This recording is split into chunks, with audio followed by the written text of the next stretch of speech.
السلام علیکم پیارے حضور، میرا سوال ہے کہ اللہ میں نے شیطان کو کیوں بنایا ہے؟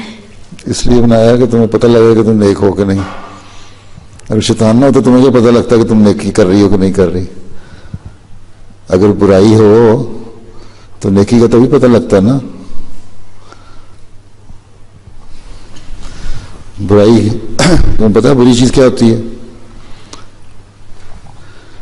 کہ گندی چیز اور اچھی چیز کا پتہ تمہیں لگتا ہے نا. اگر گندی چیز نہ ہوتی تو تمہیں اچھی چیز کا کیا پتہ لگتا؟ کس نے پتہ لگتا؟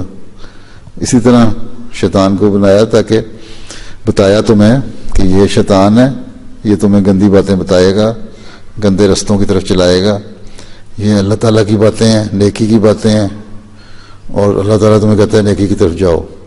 اب تمہیں فری ہینڈ دے دیا کہ تم چاہو تو اس راستے کی طرف جاؤ، چاہو تو شیطان کے پیچھے چلی جاؤ. ٹھیک؟ اور اگر شیطان کے پیچھے جاؤ گی تو پھر سزا ملے گی مرنے کے بعد. اور بعض دفعہ اسی دنیا میں بھی آدمی سزا لے لیتا ہے. نیکی کی کام کرو گی تو اللہ میاں تمہیں پیار کرے گا، مرنے کے بعد بھی جنت میں لے جائے گا. ٹھیک؟ اللہ تعالیٰ نے تو کھلا ہاتھ دیا ہے تمہیں، دو راستے بتائیں. شیطان کوئی چیز تو نہیں ہے تمہاری طرح کی کہ بیٹھا کھڑا ادھر آ جاؤ میری طرف. شیطان کیا ہے؟ برائی.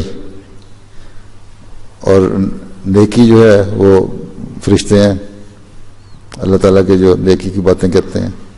ٹھیک؟ اور وہ فرشتے ہی نبیوں کے اوپر نازل ہوتے ہیں تاکہ ان کو بتائیں کہ کس طرح انہوں نے اللہ تعالیٰ کی باتیں آگے لوگوں کو پہنچانی ہیں. اور جو شیطانی لوگ ہیں ان کو شیطان بھی الہام کر دیتا ہے. بہت سارے لوگ کہتے ہیں جی ہمیں خواب آ گئی حضرت مسیح علیہ السلام سچے نہیں. یا وسلم کے زمانے میں بھی لوگ کہتے تھے کہ آپ نبیوں کو نہیں مانتے تھے کہ ہمیں بھی خواب آئی کہ آپ سچے نہیں. تو وہ سب شیطان ہوتے ہیں. ٹھیک؟ جزاک اللہ.